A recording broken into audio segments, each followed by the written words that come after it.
just finish that one? And then we'll get on here? Because I can ask you questions all night.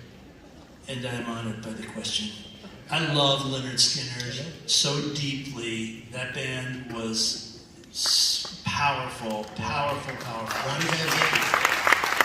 Ronnie Van Zant, one of the great songwriters, and we don't have a lot of his work, but he's in that pantheon.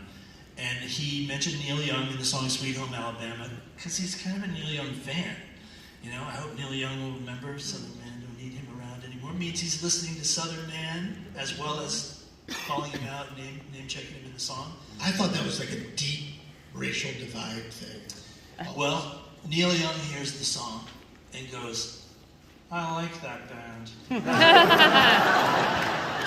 like that band a lot. I was writing about Neil Young.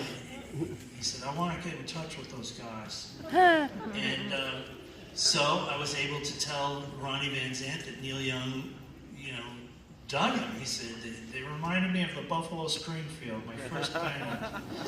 So I told Ronnie Van Zant that Neil Young was a fan, and he said, well, come on, now I'm a big fan of Neil Young's. And they ended up meeting briefly, but before Ronnie died, Neil Young, and we were doing another interview, and Neil Young said, look, can you give Ronnie Van Zant, I won't do his voice, can you give him these 3 songs? And he had 3 songs. One was called Captain Kennedy.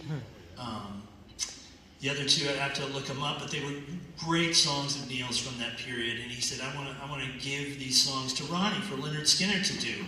So I was able to give the cassette to Ronnie, who was so grateful, and they probably would have done at least one of those songs if they hadn't gone down in the plane crash. Oh my God. All this and more is in that book.